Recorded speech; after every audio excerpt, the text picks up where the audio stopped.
is everyone today? Does it work? It works. All right, we will get started if everyone wants to take a seat. Everybody want to move down front here? That's okay. So how is everyone? That was weak.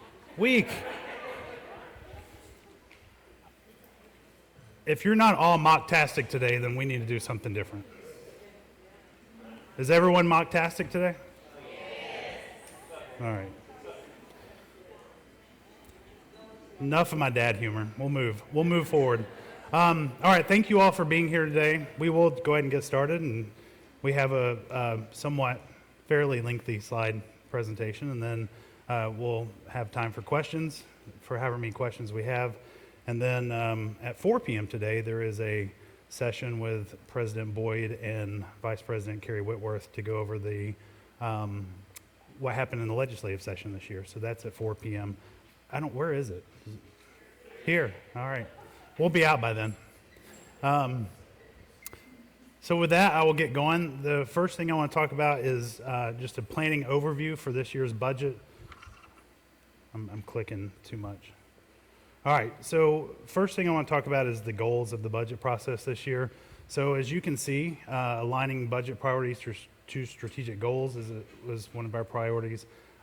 Increasing transparency and understanding of the budget, which I think we did some through the budget input sessions, which we'll talk about briefly. Making sure that we make collaborative decisions, even though we have very limited resources, trying to figure out how to allocate those collaboratively. And then supporting our master plan and building upon our prior financial stewardship that we have had at UTC. This is just a reminder of the goals in our strategic plan that we have to align to for accreditation purposes. So we do report back based on these goals that are laid out in our strategic plan. And then next, I want to just hit on the 4 focus areas that hopefully you all have seen multiple times by now. Creating the Mox experience, leveraging our place as Chattanooga's University, cultivating a culture of innovation, and operating with excellence. So those are 4 core focus areas that I think you will see will end up in our new strategic plan in some form or fashion. I think these are things that we are focusing on now and will continue to focus on in the future. And then next, just talk a little bit about the timeline. So you can see the budget process is broken into 3 phases: preparation, planning, and then the budget proposal, which is the phase we're in today, and we will talk about what that proposal looks like. And then finally, just a more specific timeline about where we are. So we are near the bottom of this. You can see, where is it? Is Town Hall even listed on there? There it is, third to last, our Town Hall meeting. And then we do have a UTC Advisory Board meeting in May, which the Campus Advisory Board has to recommend our budget to the legislature, well, to the Board of Trustees, which is also incorporated later on. So the Board of Trustees meeting is in June, and that's when they will finalize the budget proposal. And that's always weird timing because it's right at the end of the fiscal year, right before we start the next fiscal year. I always thought it was bizarre, but that's just how we do it.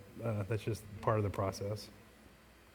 So next I want to get into preparation and talk a little bit about how we came to where we are today. We started by looking at some of the continued campus initiatives that we have. Quantum, data, and AI are all things that I hope you all are familiar with, as we've done quite a bit around campus in the past 6 months on those items. We've talked about an R2 designation. We have a new strategic plan that we're starting. Total organizational health. Please tell me that everyone in here knows about total organizational health. Let's see a show of hands for TOH. All right, most everyone's at least heard of it. Teacher education is a focus, as well as entrepreneurship. We have DASH, which you all know was, the implementation date was delayed, which is welcome news, I think, for most people. Student recruitment is still a big priority. Marketing, especially that goes towards student recruitment. Compensation is something we've focused on heavily in the past couple of years, and we will continue to do so as much as we can. We have our QEP, Mox first year, which we have to put funding behind as part of our accreditation. And then on the capital maintenance side, we focused on building envelopes, so roof, walls, windows, all the things that can leak. We're trying to focus on making sure those are up to par. And then we have all of our capital outlay projects that we have to keep in mind. So those are all the things that are already kind of happening. And then here are some of the variables we have in the budget process. Of course, state appropriations is a big variable. We never know where that's going to end up. Tuition and fees, how much, can we increase them? If so, how much is always a question. And then reallocation of resources is always something that we would like to consider. The environment that we're in is ever changing, especially these days. So enrollment and student retention is kind of a moving target, especially with all the things happening with all the way from admission changes at the UT system, which we talked about earlier this year, to all the FAFSA changes, which I see some people in here from EMSA, and they are living every day with the FAFSA issue that we have to deal with. So those could have significant impacts on enrollment. Our hope is that they don't, and we continue to have the enrollment that we're projecting. We have inflation that we're still dealing with. I think everyone's dealing with it both personally and on a business level. And then debt service is something that we're closely watching, especially with all these capital projects that we have in process. We will, I would say 2 years from now, we will have I think the largest debt load we've ever had in history. So with the Wofford addition, the UC renovation, new residence hall, and then we've got to start planning a parking structure in the future as well. So those are all things that will increase our debt load. And then we have to look at the THAC recommendations and the kind of the binding range that they set for us for tuition and fees. Lastly, we have system-wide initiatives and projects that we always have to be cognizant of, and we also have to manage our reserves as fiscally prudent as possible, and then continue again to look for reallocation opportunities on the expense side. So that's just kind of a summary of some of the things that impact the budget process. I want to move next to the input sessions that I talked about just a minute ago. So we had 6 budget input sessions in this room that were general sessions open to campus, and then we had 2 targeted sessions, one for athletics and one for facilities. We did those separately based on those unique work schedules. And these are the themes that came out of those sessions. So we had 7 thematic areas: academic programming, compensation, just general departmental operating expenses, parking improvements, student recruitment, student programming, and then the university infrastructure and maintenance. And I'm not going to read all the bullet points, but this has been shared with campus, I think, a couple different times, so hopefully this is not the first time you're seeing it. Next, we did a budget survey to get input from campus. You can see on the left side of your screen the survey categories. We did have a pretty good response rate. We had responses from 95 faculty members, 120 staff, and 147 students, 4 parents, and 4 other. So we have 4 highly engaged parents in the budget process.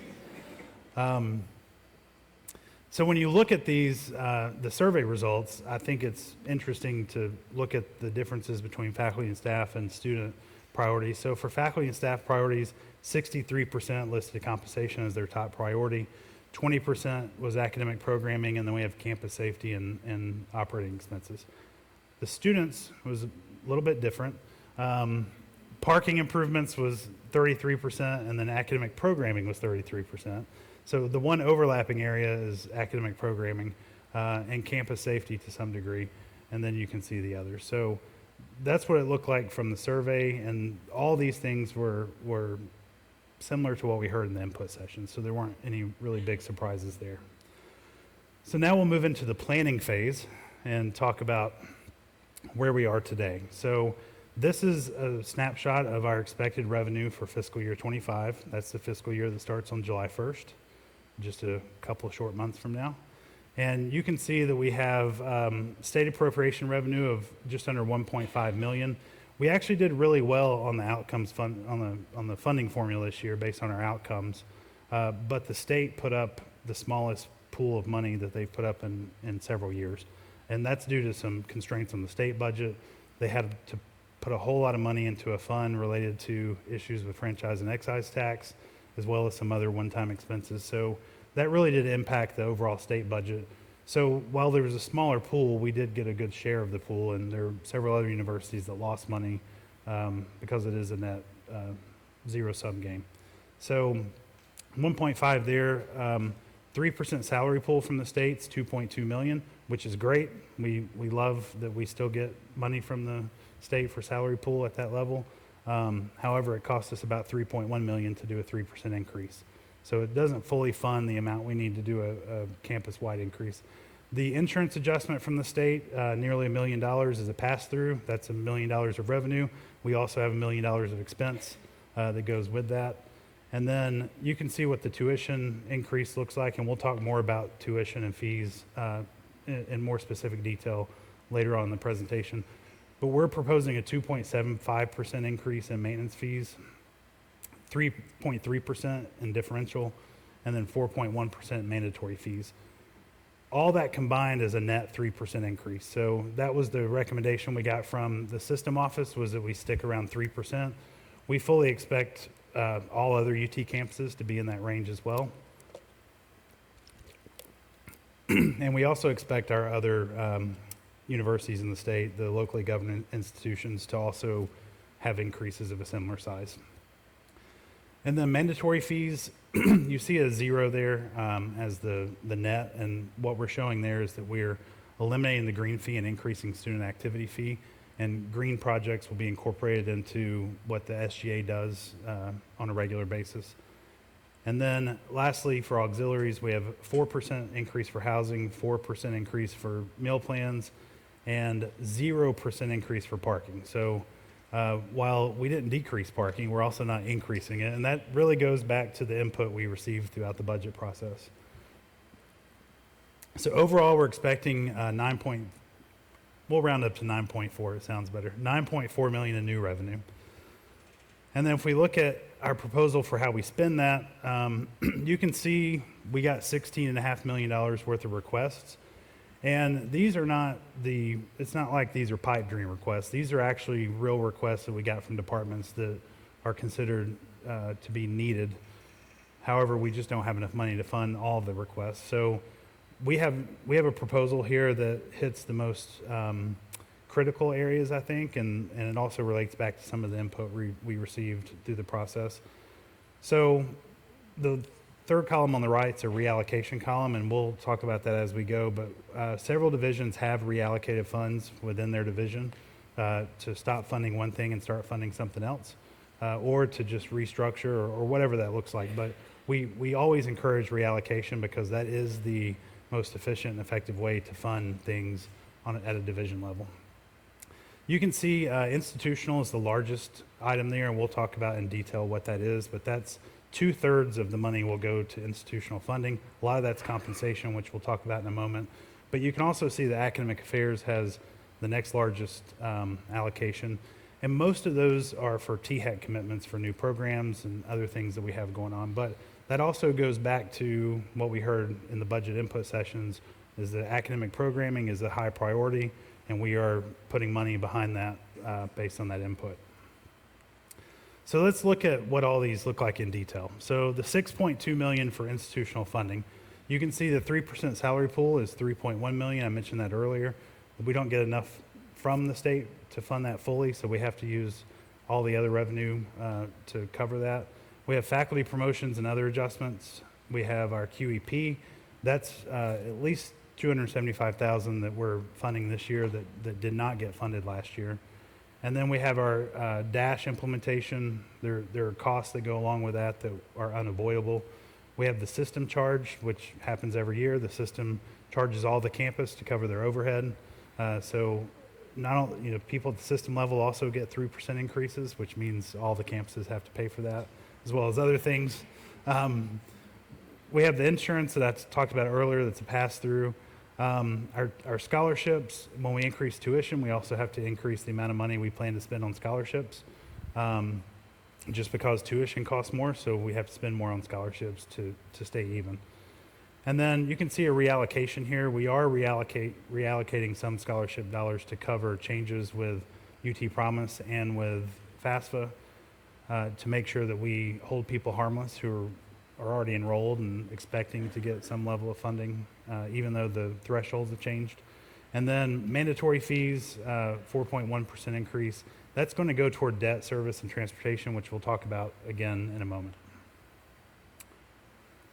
And then if we look at academic affairs, I mentioned the 1.4 million is primarily for THAC commitments. So you can see the first one's a THAC commitment. The next one is related to the capital outlay for the new health sciences building.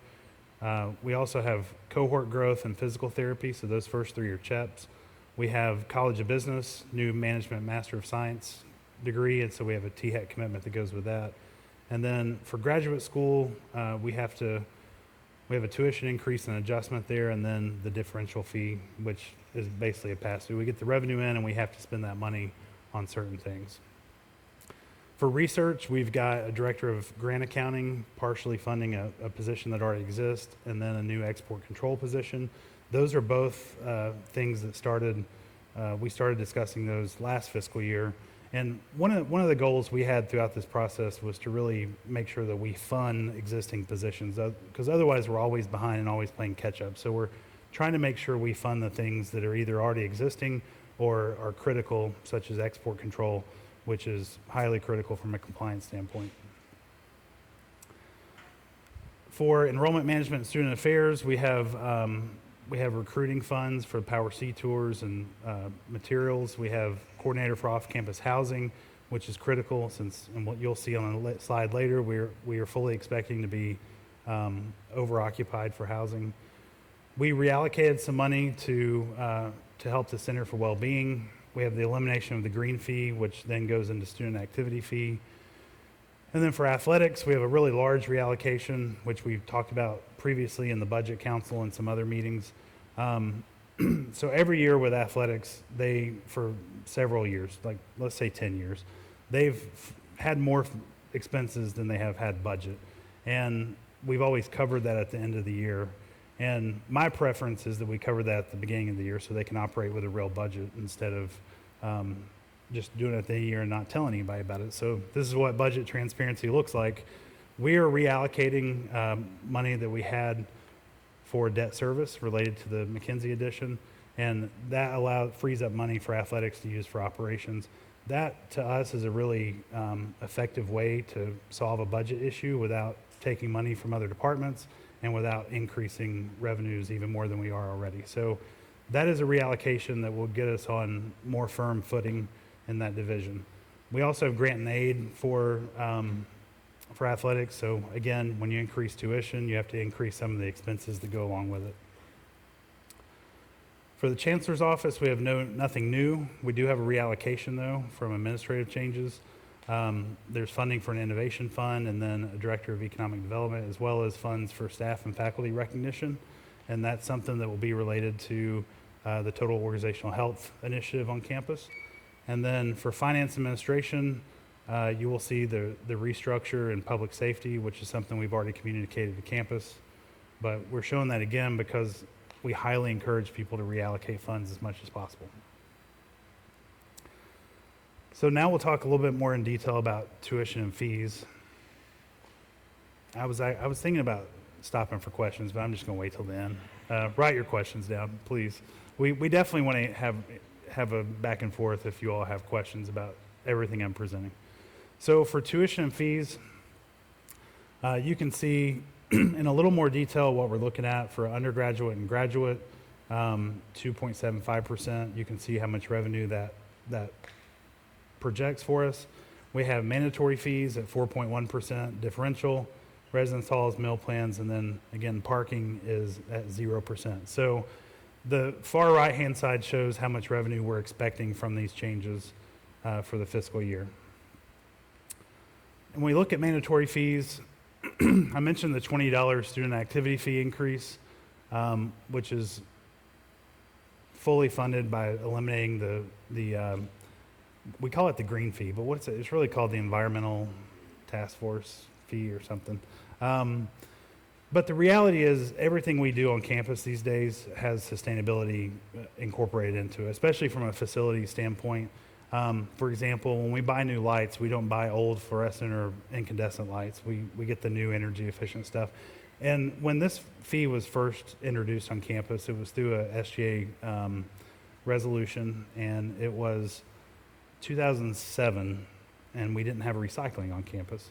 So a big part of it was to start a recycling program and other energy savings initiatives across campus. So that was when it started. I think we're in a different time now because sustainability is just so incorporated into any kind of facilities management program that pretty much anybody has, but especially us, because UTC is fully committed to being sustainable from an operational standpoint. So that will allow more student activity fees to flow to students and cover, I mean, some of this is just because things have increased in cost, right? So we have student activity fees that haven't changed much in the past several years, but costs have increased dramatically. Not much different from what people are seeing in departments where your travel budget's maybe the same, but it costs a lot more to travel now. Very similar issue for students. So they passed a resolution this year to increase the student activity fee. And Dr. Wesley and I, Dr. Wesley's back here. She looked like she wanted everybody to wave at her.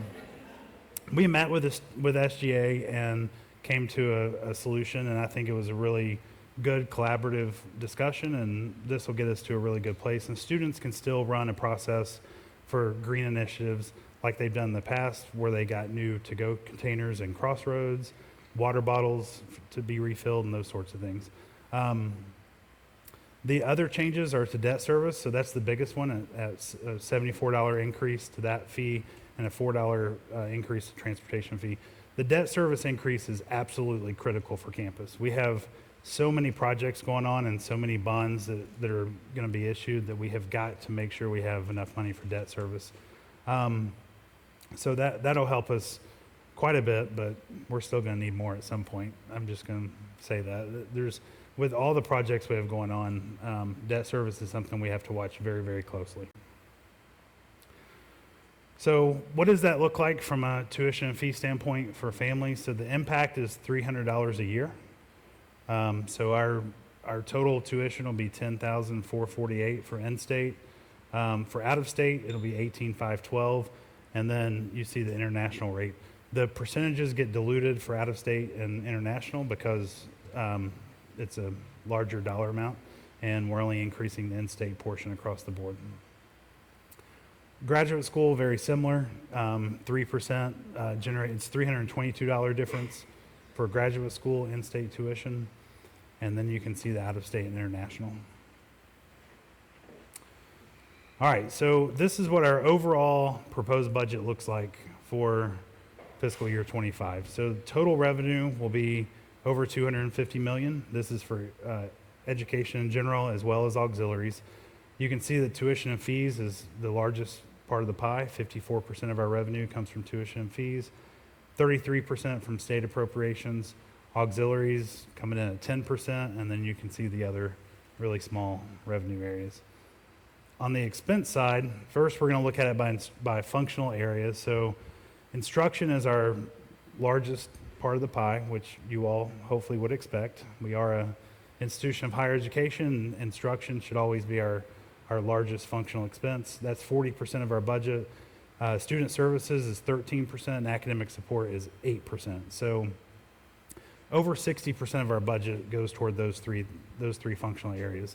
And then you can see the others. Auxiliaries, 10% on the expense side as well. So the revenue and expense matches on the auxiliaries at $26 million revenue as well as $26 million expenses.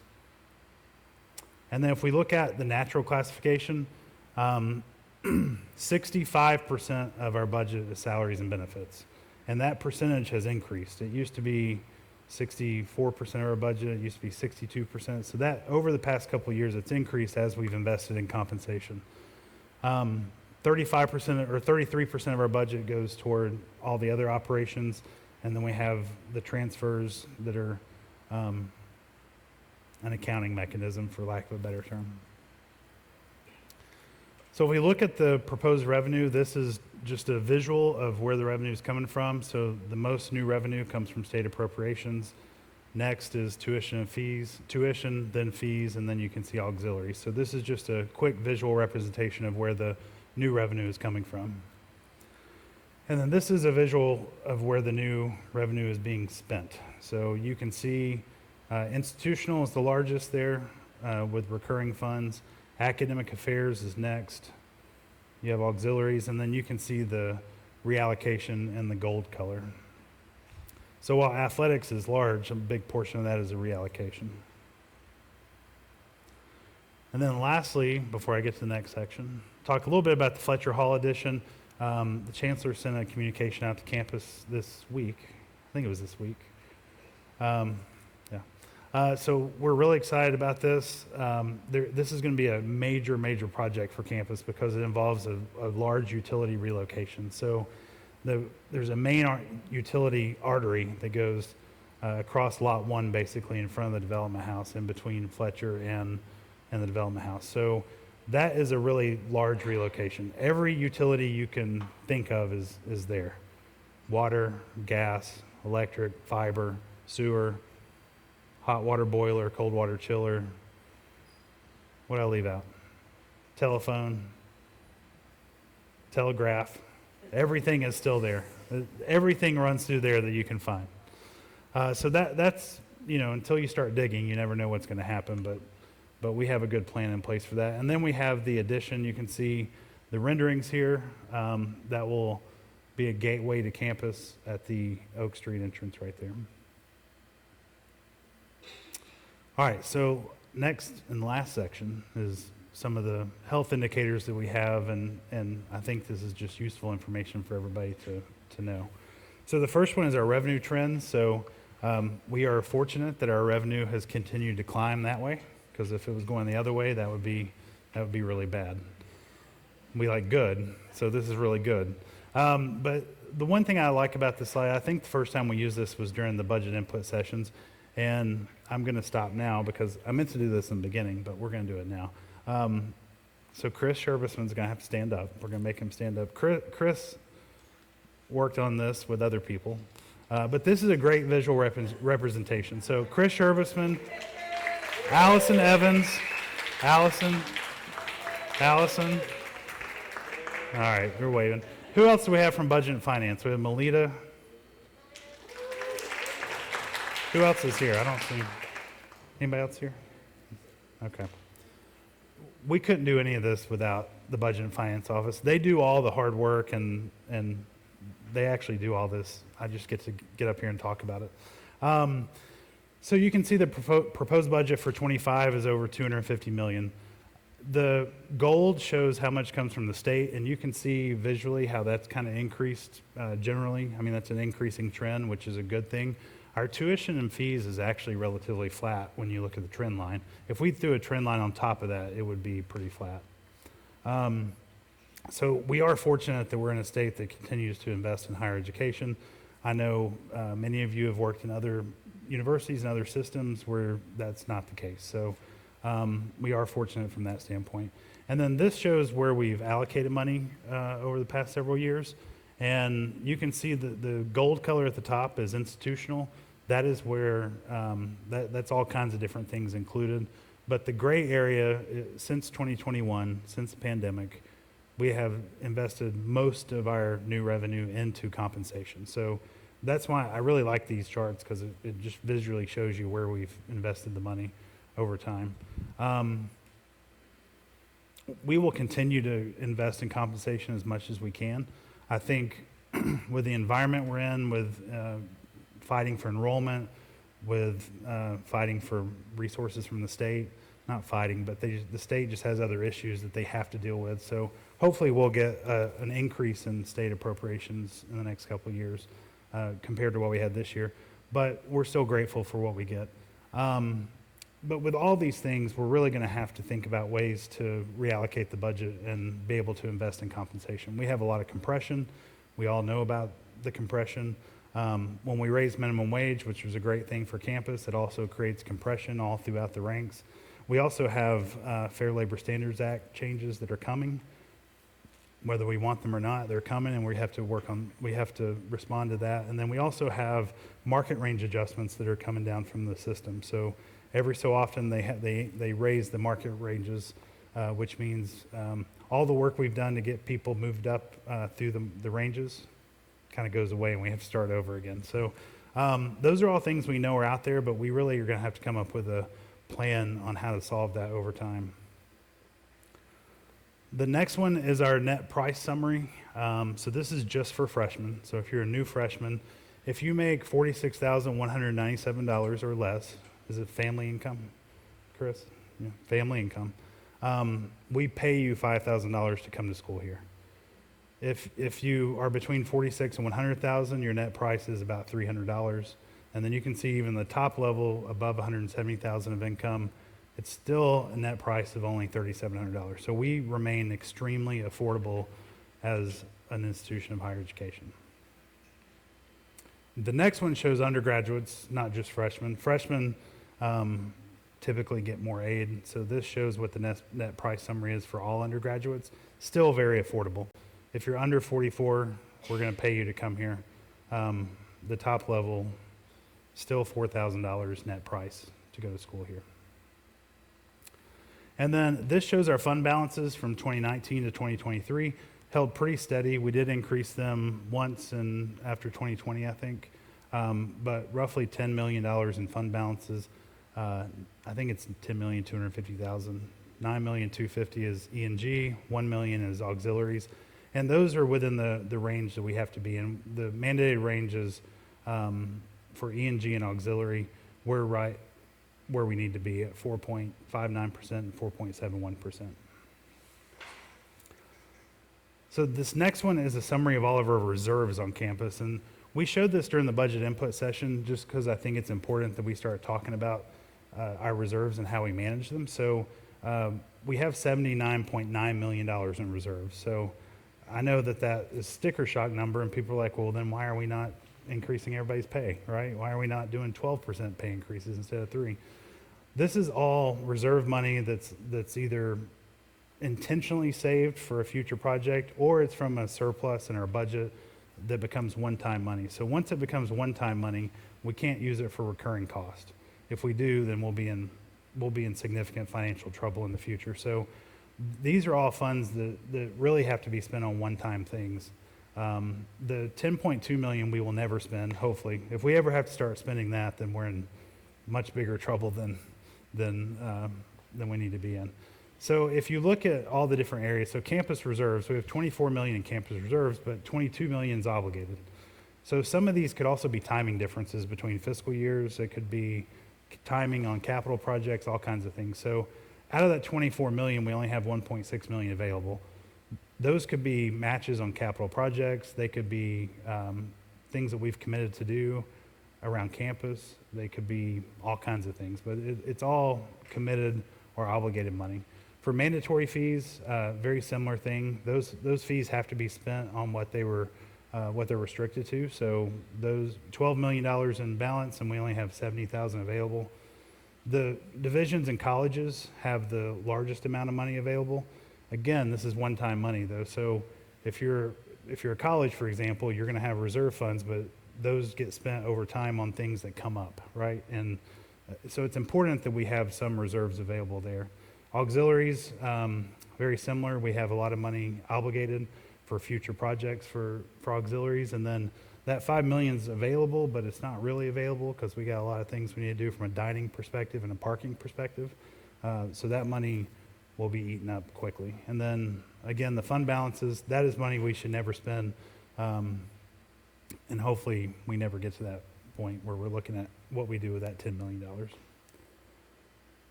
And then the debt that I mentioned earlier. So 2019 that debt is where it is, probably because of West Campus housing coming online. And then we paid off some, and we paid off a little more. And so it went down in 2022. For 2023, we're expecting it to go back up to 104, and that's from issuing bonds for the Wofford Athletic Center. We still have bonds to issue for the University Center, which is $38 million, $33 million in bonds, I think. And then the new residence hall is going to be over $100 million in bonds. Right, Chris? Yeah. So we're going to have a significant debt load here in the next couple of years. This is what it looks like to pay off all that debt. So we have the $104 million balance, and you can see how that's broken out. The largest portion of that is for residence halls, North Campus residence halls. I think obviously the biggest one's West Campus housing, and there's a little bit left on others. We have parking. Finley Stadium's getting close. It's almost paid off. Our portion of Finley Stadium. We have the University Center debt from last time we did renovations there.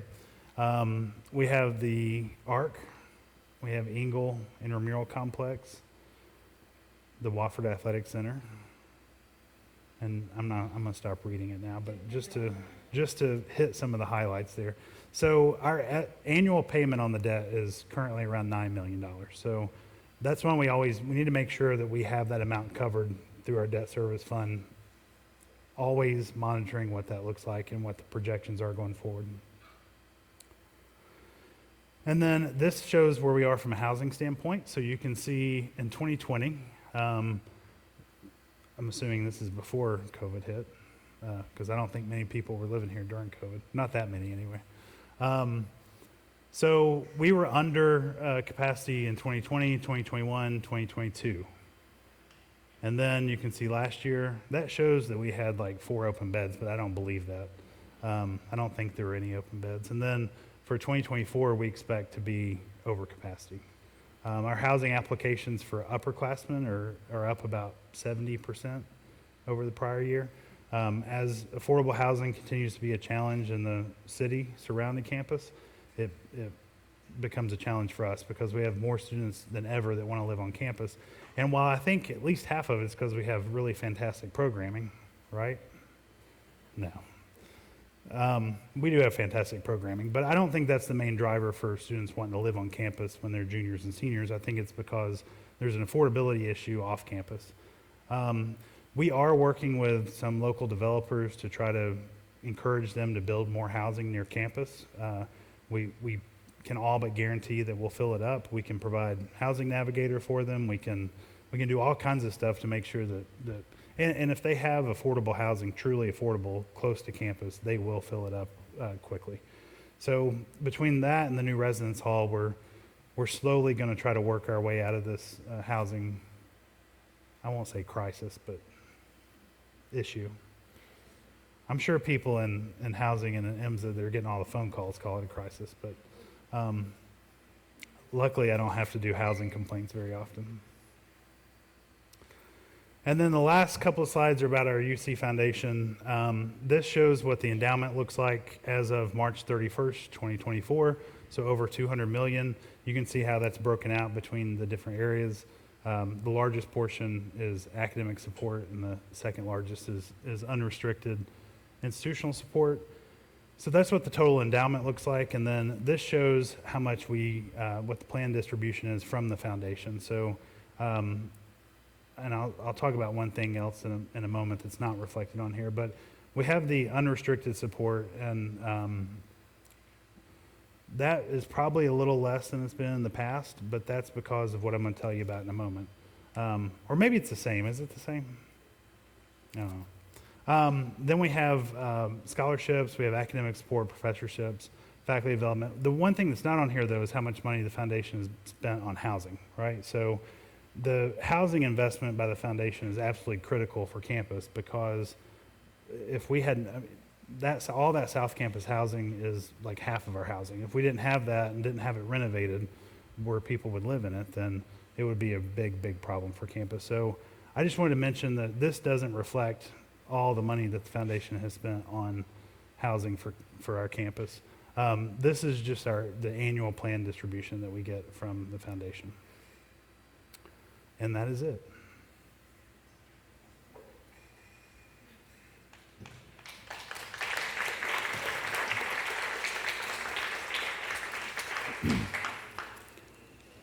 Now, I know I went super fast and generated lots of questions as I went, so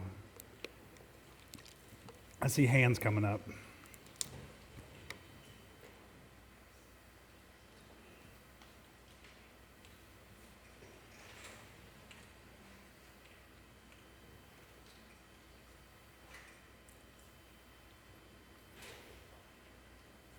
Nope. There we go. There you go. I'll stand up so you can see me. Vice Chancellor Goldberg, thank you for the transparency that this presentation brings. I really appreciate knowing all of the things that you shared, and I learned some things about some acronyms that are budgetary. I'm going to ask an encore question from last year. This will be the second and final time I'll ask this question because I don't want to be a guy who asks the same question at every town hall. Last year I asked about the disparity between rating humans on a 5-point scale and then compensating them on a binary yes, no, you get more money, you don't get more money. For me, as I look at the core values, we want excellence, but our compensation structure doesn't recognize excellence other than you did what we wanted you to do. If we really want people to be excellent, I think it's important that we financially recognize that. I do want to add the caveat. I realize that other initiatives are underway that do try to recognize that, but as we're all living in tight financial times, I think for me to be able to recognize that in my staff with additional compensation would be really, they would value that. So are there ongoing conversations? I know this year that's not happening because of a system level decision, but are there campuses at the campus level about recognizing 4s and 5s differently? Thank you, Joel, for the question. Yes, there are definitely conversations.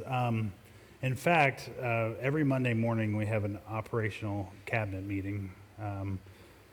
And it's come up a few times in that meeting, just even recently, especially as we talked about the, I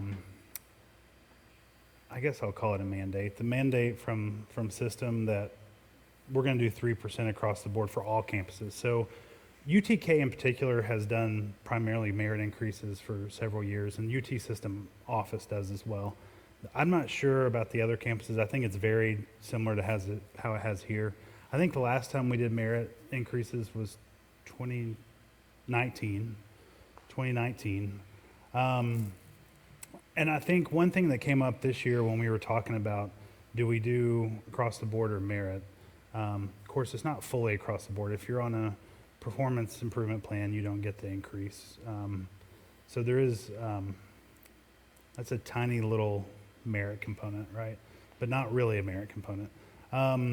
We talked about the fact that if we only have a 3% pool, with inflation the way it is, the conventional wisdom is that you at least do some portion of that for everyone to compensate basically for cost of living, and then some portion for merit. And that's what, like last year, I think UT System with a 5% pool, they did 3% cost of living, 2% merit.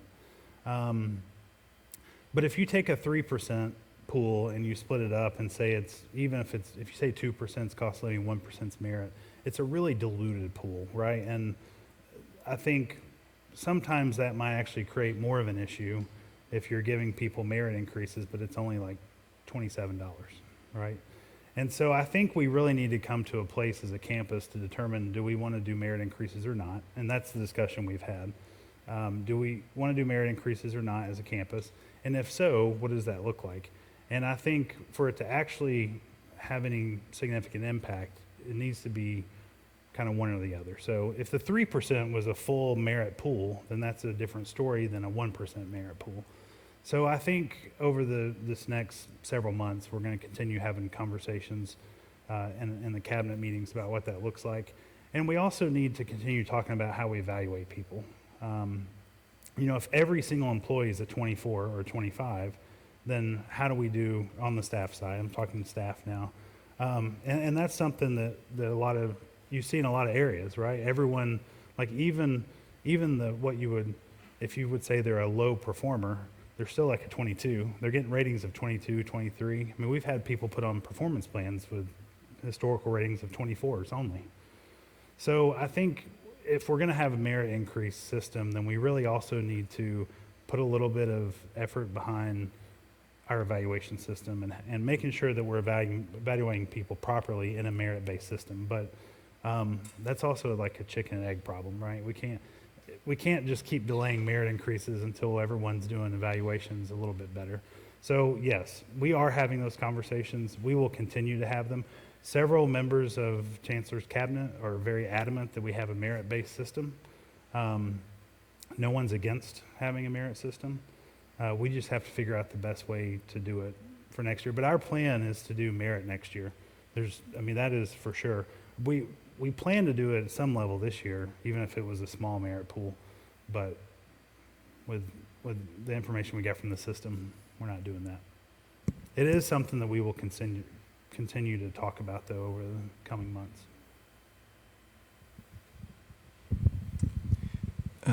Thank you, Vice Chancellor.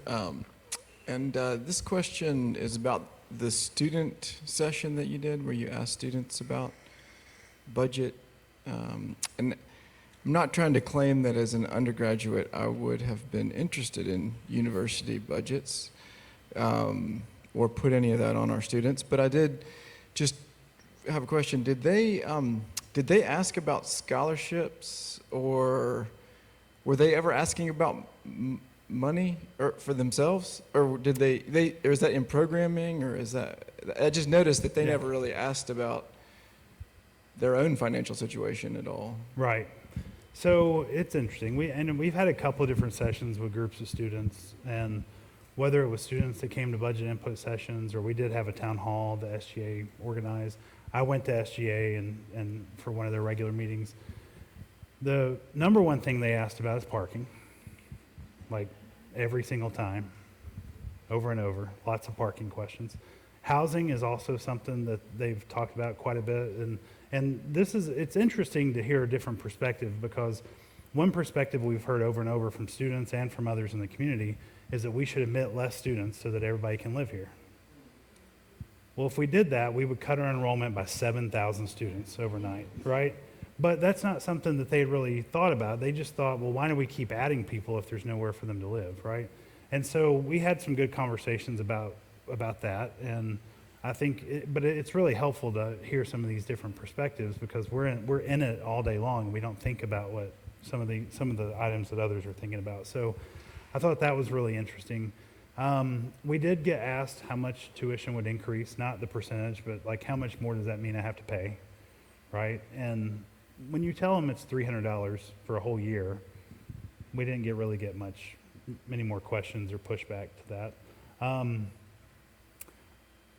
I think we do get, there's sprinklings of student activity fee was a big discussion this year. As I mentioned, they're really struggling to pay for everything that they need to pay for from a student activity standpoint. So I think we have a good solution for that for next year. And I think those are probably the main points that we've heard from students. Oh, hi. Unlike Joel, I don't mind asking the same question over and over. Online fees, what's happening with that? How does that fit into our budget? Let's see. I'm trying to decide if I should defer to any of my colleagues over here about online fees. So online fees is something we definitely continue to evaluate. We actually had some conversations with the system about how we can essentially eliminate the online fee and incorporate into our maintenance fee, so it wouldn't be a net increase for most students. Before we do anything else, though, we're going to have to get a hold of C campus and D campus. I'm looking at Joel when I say this, 'cause it's probably cringing. Yeah. But no, we really do, we've got an issue with online fees and with modality in general and how we do things, right? So we have a lot of students who are in a course that's mostly in person, but they're still paying online fees because there's an online component. We have a lot of students that are forced into online classes because there's not any other option, but they live here and they eat here and they do recreation here, but they can't go to class here, right? Because their only options are online courses. So I think we really need to have a conversation as a campus, and we've talked about this at the cabinet level. We need to have that conversation about what we do with on-campus versus online versus distance learning, right? every course, I think, has an online component at this point. With COVID, I think we were forced to do that, even if it didn't already exist. But I know when I started as an adjunct in 2011, we were using online homework in Canvas, right? I actually was on a committee to pilot that. So I think while most courses have an online component, what does it mean to have the online fee charged? Is there a percentage? Is it a certain amount of online? Is it, do we need to go back to the old definition of distance learning, which is not here, not on campus, right? Because the reality is online's built into everything now, so why do we have online fees? I do think there should be a difference between on-campus and distance learning. And a lot of that has to do with the fact that distance learners are not using the ARC, and they're not going to athletic events, and they're not using our facilities, right? So I think it's a much larger discussion we need to have. When I did bring the subject up with the system office, they told us that we are very unique in the UT system in the way we assess online fees. So I think we assess online fees to way more courses than other campuses do, which is something that kind of stopped the whole conversation when I said, can we just convert to maintenance fee for all this stuff? So that's my way to ramble long enough to tell you we don't really know yet. We are discussing it routinely, right? It's just more complex than what do we do with the online fees. We have spent more of the online fees than we ever have, on things that meet the criteria. So we are looking at how do we use those fees for things that the departments need. But it's just a much more complex issue than... If it was easy, we would have done it already. Good question.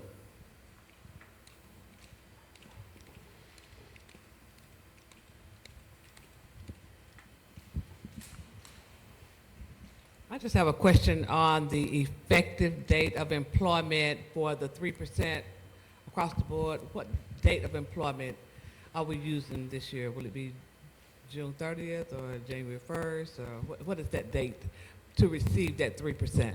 I defer to our human resources officer. If we are consistent with last year, it would be June 30th. June 30th. So we're hoping. We'll go with that. It's being recorded, so we're stuck now. June 30th. Brent, since we were looking at the individual student, is that better, Melita? Okay, thank you. I need coaching. Looking at individual student expenses, can we talk about why do students have to have their meal plan at the level that they do if they're not using it all the time? Does anybody know the answer to that? Yeah, and I'll definitely defer to Chris or Michelle, but for things to work out, so we only have a meal plan requirement for freshmen, right? And sophomores, but it's a different level for sophomores. So it's the most expensive is freshman year. We also have a live-on requirement for freshmen, so the expectation is that they're here all the time, which increases retention, and we know that to be true. I think when you look at the overall contract with the food service provider, we have to pay them one way or the other, right? I mean, they either get it through meal plans or through some other way. I mean, there's got to be a way to cover cost, and they have some amount of profit built in, and that's, it's not exorbitant. It's a competitive process, but there has to be a way for them to cover their cost, and they're in business for profit, not for profit. So meal plans are a really good way to do that because it's guaranteed. They have a guaranteed amount of revenue that they can work with, so that they can also figure out all the other things that are not guaranteed, right? Because there is a lot of risk in running the food court, for example, because they have no idea how many people are going to show up each day at the food court. So that's all just part of the financial model that they use. And it depends on the student. Some students get, they run out of Mox Bucks like in 2 months. Some don't use any of them. Some exchange their meals every day to go to the food court, some don't. And so it's really, it's hard to really do a one-size-fits-all, but But overall, I mean, it's just, and it doesn't matter if it's Airmark or any other provider. Like, that financial model is pretty universal across all universities, and there has to be a certain amount, and that's essentially guaranteed revenue that they can work with to cover all the risk for the unguaranteed revenue. Yeah, and I'll just add real quick, just to add exactly what Brent was saying about the financial implications. You know, there's a lot of other unfinancial implications that we do, the things that we do. You know, there's lots of studies out there, there's lots of efforts, and that we want students to create this sense of camaraderie. We want to create an environment for students where they're just going, not just getting a meal, but also interacting with one another, studying with one another. That we know through statistics that breeds better graduation rates. So it breeds student success. It also, by making mandatory policies, we're not only just trying to maximize revenue, we're also trying to stop students from just trying to take the easy way out and maybe not purchasing meal plan to save $1, but now they have food insecurity. So it really offsets a lot of the food insecurity across our community. And so there's lots of different intangible reasons that we also have mandatory policies or certain default plans.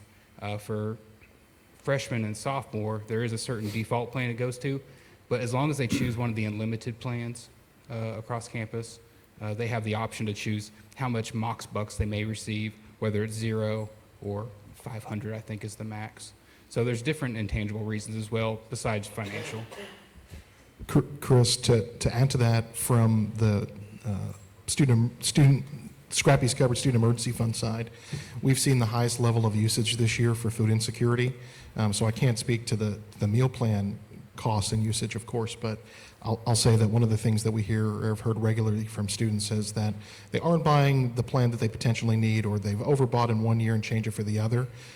So of course we're seeing students that live off campus that don't purchase a meal plan, but we're seeing plenty that do live on campus or live off campus and purchase a smaller plan. So again, we're seeing the highest level of need that we've ever had, and it's just hard to keep up. So we're thankful for the support from the community, but anything that we can do to help make sure students are fed is definitely a priority as we're continuing to see that need grow.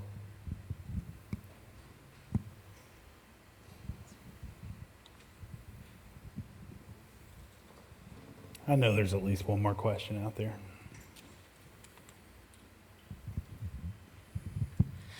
Thanks. My question is about the feedback that you received about parking. I might have missed it in your presentation, but is there any changes that you're thinking about in terms of the parking fees on campus? That's a great question. Thank you.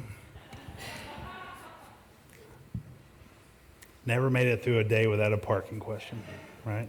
No, that's a good question. I didn't mean to mention a little bit of this during the presentation. So from a fee standpoint, we're not increasing it, so that's a start. So we're keeping it where it is. We are gonna evaluate a tiered approach that other universities use based on income level. That's something that we are certainly going to evaluate, but parking is a self-sustaining operation, so we have to make sure we cover all the costs that we need to cover. And that it's not just the people that are out there, but it's also making sure that we stripe all 5,200 spaces every so often and make sure the lights work and make sure there's landscaping done around the parking lots, all these things. So there are costs that we have regardless. We actually looked at what it would be like to decrease parking fees, and we're already operating at a deficit in parking before not increasing it. So we got to figure out some things with parking already just because we're not increasing the rate. The tiered level, I think, is the best possible option. We did look, so every four-year university in Tennessee charges for parking, so we're not the only one. And because we did have that, we had that question a lot. We're like, well, why do we pay for parking? Well, every university in Tennessee has a fee for parking. If we didn't have a fee for parking, I think it'd be like the Wild West out there. And if we had no fee, we'd also have no enforcement. So it'd just be, have at it. No parking fees, no enforcement. There's just parking spaces out there. I think the bigger thing that we've talked to students about is not just the price. While the price is definitely something that we want to continue evaluating, especially from the income-based tiered approach. The bigger thing for us to talk about with parking is how we optimize the parking system we have. So most of the complaints we get, especially from students, is not about how much it costs. The biggest complaint is how hard it is to find a place to park. And so some of that's culture, some of it's the system we have in place. So we have 0.49 parking spaces for every student on campus. UTK has 0.49 parking spaces for every student on campus. So we're not out of whack. We've benchmarked. We're right near everyone else in the state of Tennessee in terms of how many parking spaces we have on campus to student ratio.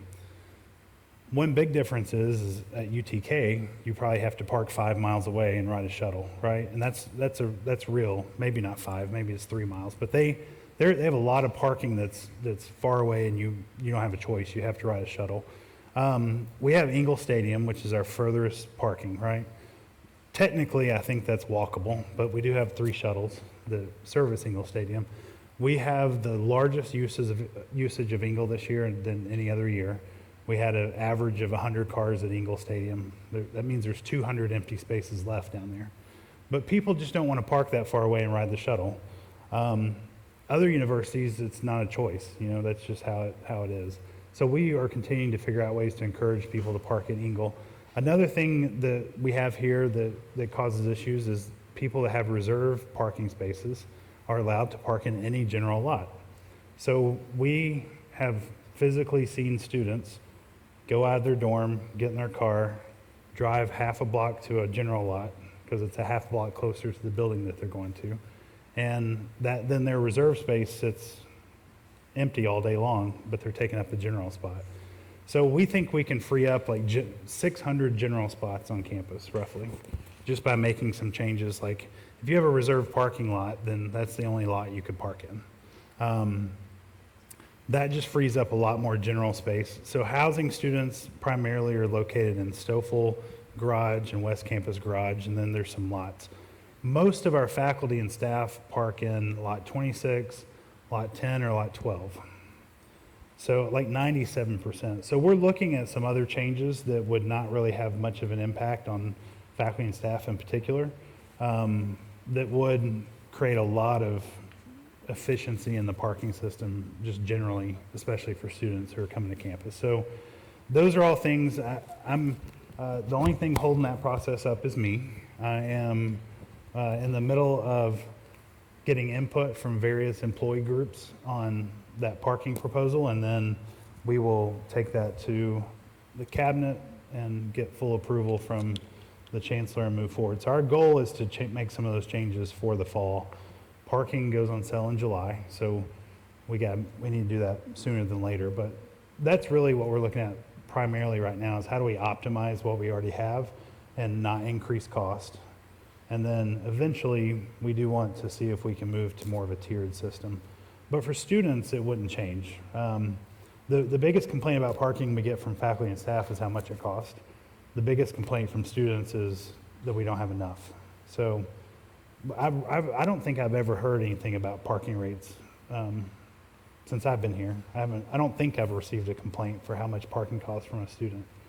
I have certainly heard that from faculty and staff, though. So hopefully that answers your question. Yeah, it does, thank you. And I'm glad that you're thinking about maybe some changes for especially employees and staff. I don't know the answer to this question, but in Chattanooga, do most people have to pay to park where they need to go to work? Yeah, most people do not have to pay where they work. However, all universities have paid parking for employees in Tennessee. We also, actually, I don't know, is David Seidel here? I don't see him out there. I'm pretty sure David couldn't find a single university in the United States that doesn't charge for parking. Now, community colleges are different. We do see differences there. But four-year universities, because students pay for parking, the theory is that faculty and staff should pay for parking. But it's definitely something that's on our radar because, as you mentioned, there's not many employers left in Chattanooga that have paid parking.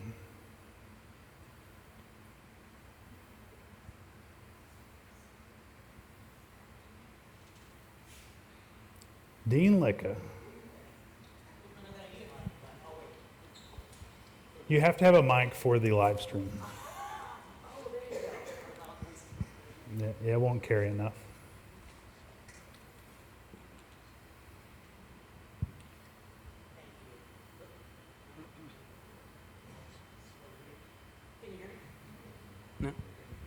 Now it's green. Okay.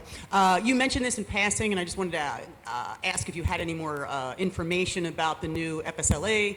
I realize this just came through, but I assume the system and our campus has been talking and prepping for a bit of time, and what that plan might be, increase, reeval, what are we thinking there?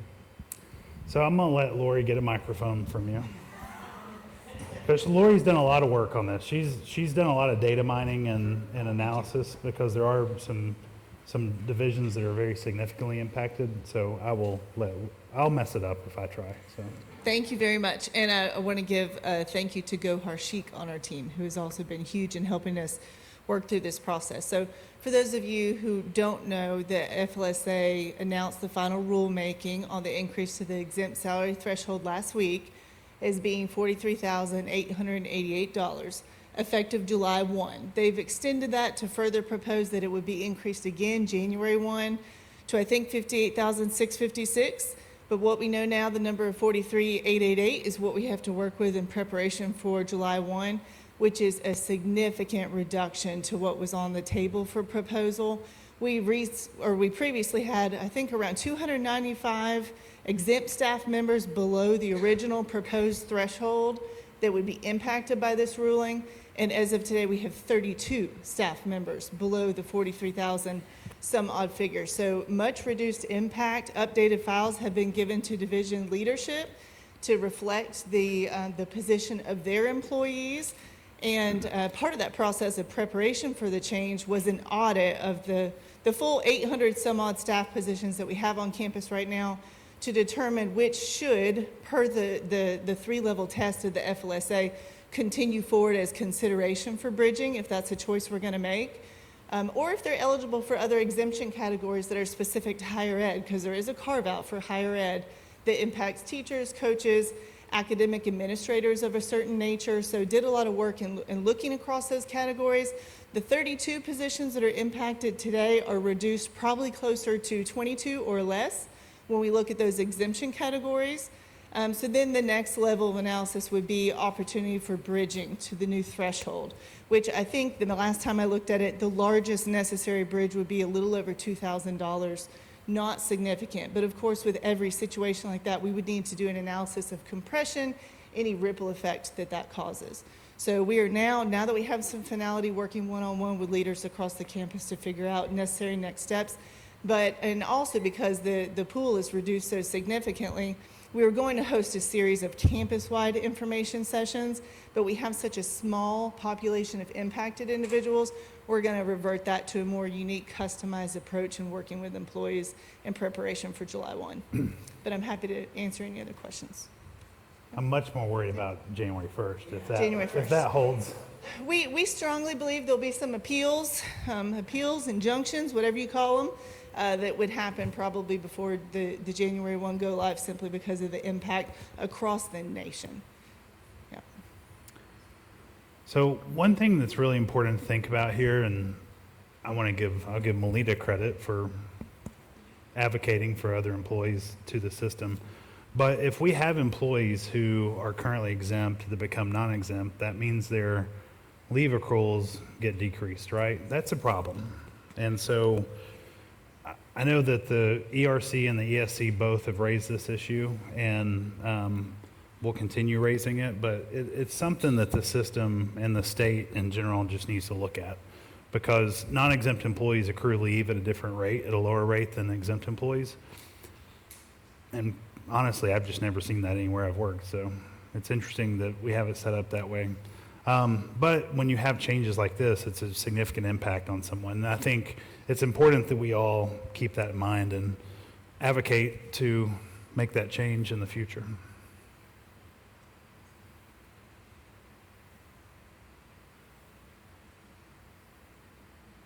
Any other questions?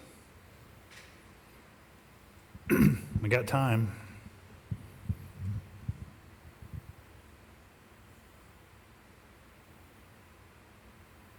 So quiet.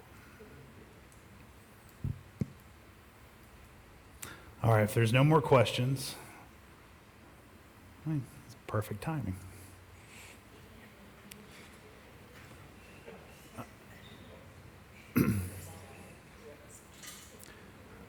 Well, Chancellor, I'll just ask since you're here, is there anything you would like to say before we close out?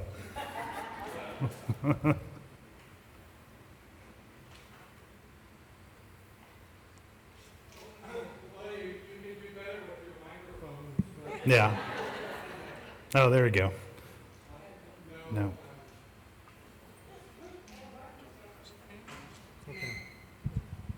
Okay. Yeah.